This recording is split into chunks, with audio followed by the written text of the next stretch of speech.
Part 121, Gretchen. Kamusta mga ka-story? Handa na ba kayong harapin ang katotohanan? Sabi nila ang pag-ibig kaya magligtas ng buhay at sa gabing to muli nating mapapatunayan yan.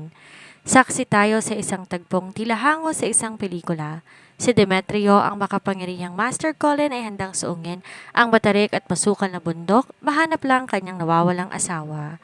At sa gitna ng hapdi ng sugat at taas ng lagnat, naramdaman ni Gretchen ang mainit na bisig ng lalaking tanging nagmahal sa kanya ng tunay. Ang bawat luhang pumatak mula sa mga mata ni Demetrio ay tanda ng takot na baka mawala ang kanyang mag-ina dahil sa loob na emergency room hindi lang buhay ni Gretchen na nakasalalay kundi pati na rin ang buhay ng kanilang anak. Ngunit sa labas ng ospital isang panibagong bagyo ang namumuo. Ang mga lihim na pilit tinago sa loob ng mahabang panahon ay tuluyan ng sasabog. Si George, sa gitna ng kanyang pagkabigla, ay haharapin ang kanyang ina para sa isang masakit na katotohanan. Sino nga ba talaga si Gretchen? Isang batang napulot lang ba sa kalsada dahil sa pangungulila ng isang ina o ang nawawalang apo na isang makapangyarihang angkan na matagal nang hinahanap? Ngayong gabi, hindi lang buhay ang maililigtas, kundi pati na rin ang tunay na pagkakakilanlan ni Gretchen. Manatiling nakatutok dahil ang bawat salita ay magpapabago sa kapalaran ng lahat. Hindi ko na patatagalin pa, simulan na natin. Everyone, we're going up in the mountain. Utos niya sa mga tauhan niya. Agad namang kumilos sa mga to. Hindi na rin siya nag-aksaya pa ng oras at nagsimula ng umakyat. Master Colin, masyado pong delikado ang daanan dito. You have no right to stop me. Aakyat ako. Magtawag ka ng ambulansya para kay Gretchen? Galit niyang asik. Walang pag-aalinlangan na nagpatuloy si Demetrio. Sigurado siya, nasa itaas ng bundok si Gretchen, subalit masyadong masukal ang bundok. Idagdag mo pa ang madulas na daan na may matatalim pang bato. At habang paakyat siya, naalala niya ang ginawa ni Gretchen noong siyang nawawala. Matapang nitong inakyat ang bundok at hinanap siya kahit madulas at delikado ang daan. This time, it was his turn to protect her. Nakaramdam ng pagkahilaw si Gretchen nang unti-unti na siyang magising. Pakiramdam niya nasa alapaap siya ng mga oras na yon. Para bang naaalala niya ang kabataan niya na nakasakay siya ng yate at pumapalaot sa gitna ng dagat. Agad na nanikip ang kanyang dibdib. Lumitaw sa kanyang anag-agang isang tao na hindi niya maaninag ang mukha. Nagustuhan mo ba? Nakangiti nitong tanong sa batang siya. Opo, ang ganda-ganda po dito, Daddy. Masigla niyang sagot. Nakunot ang kanyang noo. Nananaginip ba siya? Sinong lalaking tinatawag niyang daddy? Sigurado siyang hindi yon si Gary base sa boses at tindig nito. At habang pinagmamasdan niya ito, labis na pangungulila ang nararamdaman niya. Panaginip ba talaga yon o talagang alaalang nakalimutan niya? Ilang sandali pa unti-unti na siyang bumalik sa kasalukuyan kasabay ng malamig na dapyo ng hangin. Dahan-dahan niyang minulat ang kanyang mga mata. Agad na hinanap ang kanyang paningin si Demetrio pero hindi niya ito makita dahilan para mapaiyak siya. Napait siyang napangiti.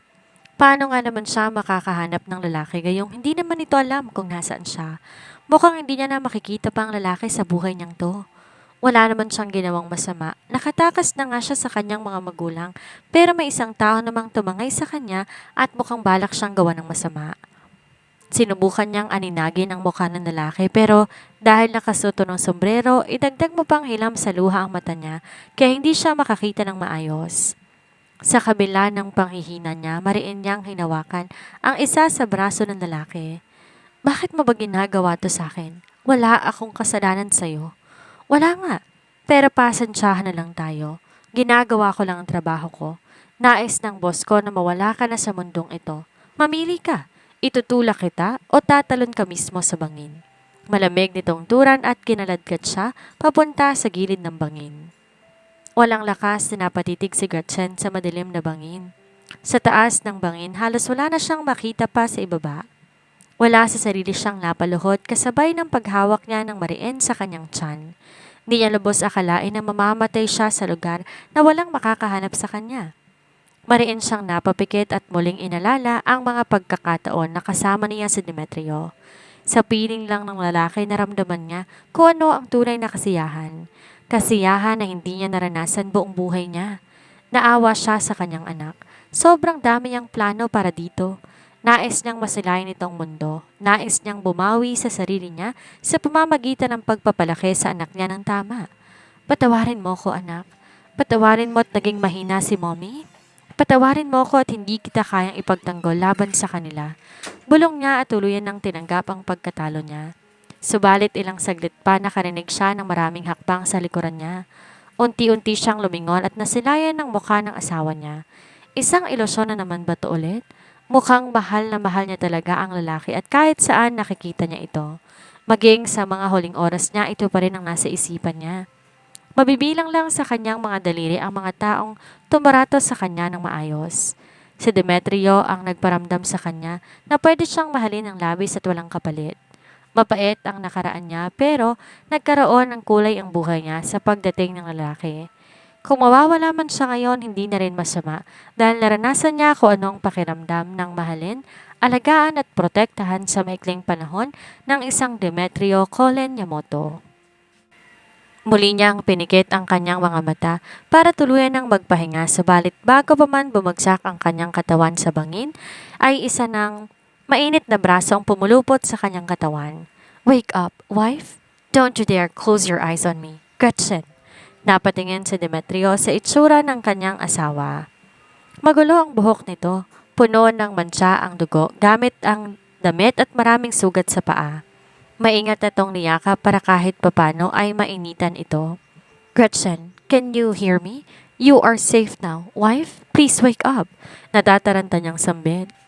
Dahan-dahan naman itong iminulat ang mga mata at para bang hindi makapaniwala na napatitig sa kanya. "Ikaw ba talaga yan, Demetrio? Hindi ako nananaginip lang?" Mahina nitong sambit. Sunod-sunod ang naging pagtango niya. "Yes, wife, you are not dreaming. It's me. I'm here." Aniya at kinuhang isang kamay nito at saka nilagay sa kanyang pisngi. Unti-unti namang napangiti si Gretchen. "Thank you," bulong niya. Marahang hinaplos si Demetrio ang kanyang pisngi. "Hang in there, okay? Dadalhin ka namin sa ospital," ani Demetrio at napasulyap sa kanyang tiyan na tinatakpan niya ng sarili niyang kamay. Napansin naman ni Gretchen kung saan nakatitig ang mga mata nito kaya nagsalita na siya. "Okay lang din si baby." Mariin na napapikit si Demetrio. Thank God, hindi pa kailanman natakot ng ganito si Demetrio sa tanang buhay niya. At sa takot na baka muli na namang mawala ang asawa niya, siya na mismo ang kumarga kay Gretchen pababa ng bundok. Nasa kalahati na sila nang makasalubong nila ang medical team na may dalang stretcher at ayaw pa sanang ibigay ni Demetrio sa mga ito si Gretchen kung hindi pa siya kinumbinse ng mga doktor. "Please take good care of her. She is pregnant with our child." Puno ng pag-aalala niyang sambit.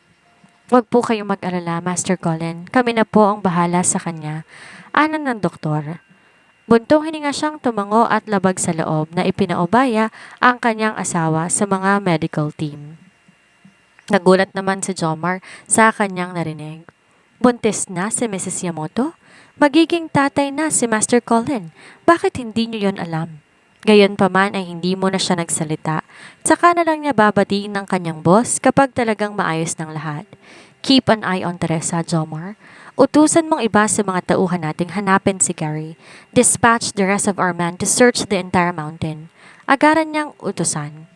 Nang makarating sila sa tuktok ng bundok kung saan naroroon si Gretchen, mag-isa lang ang babae na ipinagtaka niya. Sigurado siya na hindi kakayanin ng asawa niya ang umakyat sa bundok ng mag-isa.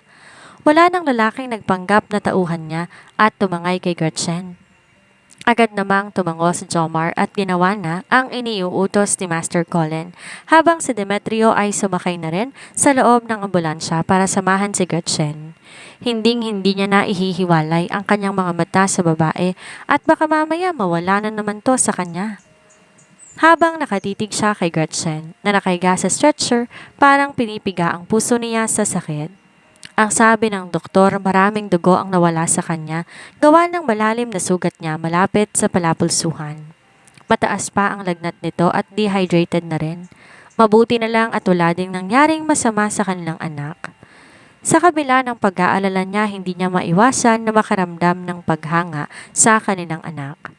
Kumapit ito. Malakas ito kagaya ng mommy nito. Ilang sandali pa nakarating na nga sila ng ospital. Agad sinugod sa emergency room si Gretchen habang siya naman naiwan sa labas at naghihintay ng resulta. He was never this anxious in his entire life. Pakiramdam niya sobrang bagal ng oras. Makalipas ang ilang minuto ay lumabas ang doktor na nag-asikaso kay Gretchen. At iniharap siya. I am sorry to inform you, Master Colin, but your wife's condition isn't that optimistic. Kritikal ang kondisyon niya gawa ng pagdadalang tao niya at mataas ang lagnat niya. We are currently doing conservative treatment pero masyadong mahina ang katawan niya. We're worried that there is a possibility that the fetus will be affected. Parang binagsaka ng langit si Demetrio. The pregnancy will just make the treatment more difficult. Kasalanan niya to. He was so busy with his company that he failed to protect his own wife and child. Then call all the best doctors in the whole city. Magbabayad ako kahit magkano. Just save my wife and the child. May diin niyang bigkas. Nataranta naman ang doktor lalo na't mahigpit na hinawakan ni Demetrio ang magkabila niyang braso na para bang wala siyang karapatang tumanggi, kung hindi, malalagot siya. Kaya naman, sunod-sunod na ang naging pagtango niya. Gagawin po namin ang lahat. Master Colin, ililigtas po namin silang pareho. Kinakabahan niyang wika. Nang sumunod na araw ay naging maingat ang paggagamot kay Gretchen. Hindi naman inihihiwalay ni Demetrio ang kanyang mga mata habang ginagamot ang asawa niya. At habang inililigtas ng mga doktor, ang parehong buhay ni Gretchen at ng mga anak nila ay magkasunod namang dumating sina Grandma Hermania at Marie. Maging sina Kendra at George ay dumating na rin sa ospital. Halos mabaliw silang lahat sa kakaisip kung saan nga ba hahanapin si Gretchen nang mawala ito. Kaya naman, nang makarating sa kanila ang balita na nakita na ni Demetrio ang babae, agad silang sumugod papunta sa ospital. Agad na natagpuan ni Grandma Hermania sa may bench ng hallway si Colin, kaya naman nagmamadaling nagtungo ang matandang babae sa kinaroroonan nito. Nasaan ang apo ko, Colin? Nasaan na si Gretchen? Tumayo si Colin mula sa kanyang kinauupuan at inalalay ng ginang. Nasa loob po ng emergency room si Gretchen, Grandma. Kasalukuyan po siyang ginagamot ng mga doktor. Kamusta ang lagay niya? Maayos lang ba? Wala bang nangyaring malala sa kanya? May sugat ba? Oh God! Gusto ko na siyang makita, Colin. Naghi-hysterical nitong wika. Huwag kayong mag-alala, Grandma. I've already called the best doctors in the city to treat her. Ani at hindi sinabi ang buong detalye sa ginang at baka mas lalo lang itong mag-aalala. Halos mawala ng lakas sa mga tuhod ni Hermania. Kung di pa nakaalalay si Colin sa kanya ay bumagsak na siya sa sahig. My poor Helena. Hindi ako makakapayag na hindi managot ang sino mang may gawa nito sa kanya. May diin na bigkas ng ginang kasabay ng pagkuyom ng kanyang kamao. Nag-aalalang napasulyap sa emergency room si Kendra bago siya nagsalita. May lead na ba kung sinong lapastangan ang gumawa nito kay Gretchen? Nag-aalala niyang tanong. Nag-aalangan naman sa pagsagot si Jomar, pero nang mapansin ang pananahimik ng kanyang boss ay siya na ang nagsalita. Sina Mrs. Teresa Miranda at ang asawa niyang si Gary ang kumidnap kay Mrs. Yamoto at balak nilang ibenta sa sindikato. Nagulat ang mga bagong dating sa balitang sinabi ni Jomar. Mas lalo lang na nakaramdam ng galit si Grandma Hermania sa mga magulang ni Gretchen dahil sa ginawa nito. Napasulip naman si Kendra kay George at gulat na gulat din sa narinig nito. Paano nagawa nila yon? Mahina niyang sambit. Halos di naman maproseso ng utak ni George ang kanyang mga narinig. Una, nagawang kidnapin ng mga magulang nila si Gretchen para ibenta sa sindikato. Ganito na ba talaga sila kasama? Kahit di maganda ang trato ng mga to kay Gretchen magmula mga bata pa sila at maging hanggang sa kanilang paglaki, di pumasok sa isipan niya na magagawa ng dalawa ang ginawa nito ngayon. Pangalawa, paano naging apo na isang mayamang pamilya si Gretchen gayong nakita niyang lumaki ang kanyang kapatid sa poder ng mga magulang nila. Di naman lingid sa kalaman ni Demetrio na maayos ang relasyon ni Gretchen at George. Katunayan ang lalaki ay naging kakampi ng asawa niya noong di pa siya dumating sa buhay nito. Pero sa ginawa ng mga magulang nito kay Gretchen ngayon, hindi niya alam ano ang mararamdaman niya dito at maging ito sa kanila. Kung di pa nakaisip ng paraan si Gretchen, malamang hawak na siya ng mga sindikato ngayon at hindi natin alam kung ano ang mangyayari. Alam kong hindi ka pa makapaniwala sa ngayon, pero lahat ng ebidensya ay nagtuturo sa kanila. I heard Teresa was already brought by the authorities pagkatapos magamot ng mga sugat niya. Mukhang nasa labas na siya ng ospital ng mga oras na to. Kung may katanungan ka po, pwede mo siyang puntahan at kausapin. Wala nang sinabi pa si George. Bagkus, agad siyang tumakbo papunta sa labas ng ospital. Gaya ng sabi ni Demetrio, may police car nga sa labas habang ang kanyang ina ay napapagitnaan ng dalawang pulis at kasalukuyan na nakaposas ang mga kamay. Sir, masakit po ang ulo ko. Sobrang sakit talaga. Parang di ko na po yata kaya. Ang lakas po ng pagkakahampas ni Gretchen sa akin. Baka po pwedeng dito muna ako sa ospital? Himig pagsusumamang wika ni Teresa at nagpabigat na sa dalawang pulis na may hawak sa kanya. Dahil malaki siyang bulas, nahirapan ang dalawang pulis kaya naman naupo na siya sa sementadong sahig at nagmatigas ng tumayo. Dinala nila ang ginang sa ospital para tingnan ang lagay nito, lalo na't may sugat to sa noo. Pero base sa mga resulta nito, wala namang komplikasyon at normal lamang ang lahat. Ma! Malakas na bigkas ni George dahilan para mapalingon agad ang ginang dito. Mabilis tumayo si Teresa mula sa pagkakasalampak sa sahig at hinintay na makalapit si George. George, anak, mabutit nandito ka na. Tulungan mo ko, anak, iligtas mo ko dito. Yung walang hiya mong ama ang may kasalanan nitong lahat. Siya ang may pakana sa nangyayari. Pinilit niya lang ako at pinagbantaan, kaya wala akong mapagpipilian, kundi sundin ang nais niya. Napasimangot naman ang dalawang pulis. Manahimik ka. Sa presinto ka na magsalita. Hindi pa rin makapaniwala si George sa nakikita niya. Agad niyang binalingan ang dalawang pulis na kasama ng kanyang ina. Pwede ko po ba siyang makausap kahit sandali lang? Napatingin naman ang isang pulis sa relo nito bago tumango. Okay, pero bilisan mo lang ha. Kailangan na namin siyang dalhin sa presinto. Maraming salamat, sir. Isang malamig na tingin ang pinukol ni George kay Teresa. Patuloy naman sa pagsusumamo si Teresa na tulungan siya ni George. Totoo ba na balak niyo talagang ibenta si Gretchen sa mga sindikato? Sandaling natigilan si Teresa nang mapagtanto niyang naroon si George pero may Gretchen at hindi para sa kanya. Napatingin siya at hilaw ng umiti. Huwag kang magalit, anak. May rason naman kami kung bakit namin balak na gawin yon.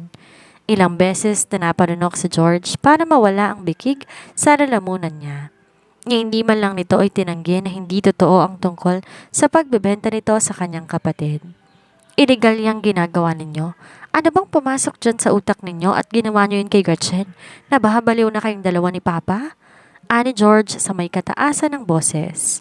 Natigilan naman si Teresa pero maya-maya lang nakabawi din kaagad. Huwag mo na akong pagalitan, George. Tulong mo ang kailangan ko ngayon. Baka pwede mong pakiusapan si Demetrio na hindi ako ipapakulong. Napilitan lang naman talaga ko eh. Di naman talaga din natuloy ang bentahan at di ko rin ginalaw ang perang binigay ni Gretchen sa akin. Katunayan ay balak naman talaga ni Teresa na lumayunan ng matuklasan niya na si Demetrio at si Master Colin ay kung ano kaya nitong gawin sa kanya kapag ka nagkamali siya.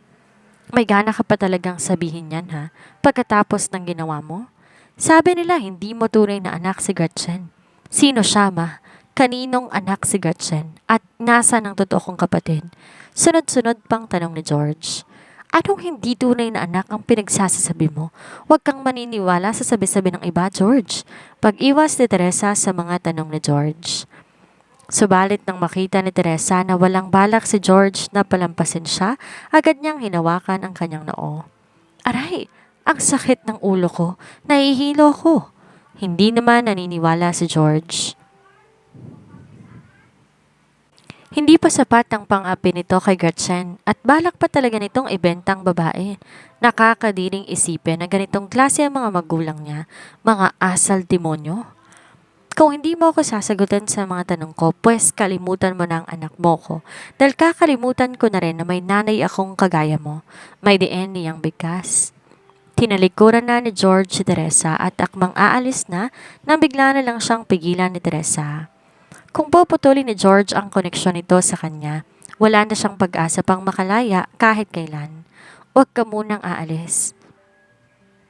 Sasagutin ko ang mga tanong mo. Natatarantang wika ni Teresa. Dahan-dahan naman na lumingon si George at hinarap ang kanyang ina ng walang mababakas na simpatya sa kanyang mga mata.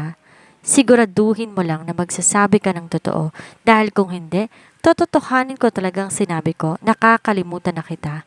Pangako, George, magsasabi ako ng totoo. Aniya at ilang segundo pa ang lumipas bago niya na dugtungan ang sasabihin niya. Kasi kasi nung nagtatrabaho kami ng papa mo sa syudad, nakaligtaan namin ng kapatid mo. Hindi namin namalayan na nalunod pala siya. Hindi na namin siya nailigtas.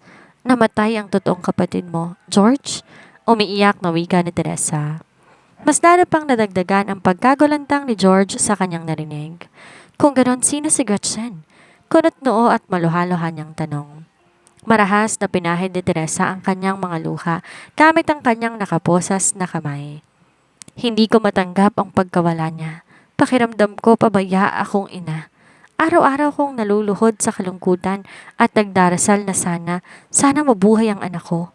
Pero isang araw na pulot ko si Gretchen. Kasing laki na siya ng kapatid mo. Kaya kinuha ko siya at dinala sa atin. Halos hindi makapaniwala si George sa kwento ng kanyang ina.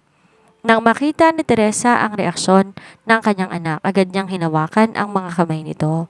Maniwala ka sa akin, George. Hindi ako nagsisinungaling. Napulot ko lang talaga si Gretchen. Para sa akin, hulog siya ng langit noon na siyang papawi sa pangungulila ko sa kapatid mo. Naninggit ang mga mata ng dalawang pulis na nakarinig sa pahayag ni Teresa. Anong hulog ng langit ang pinagsasasabi mo?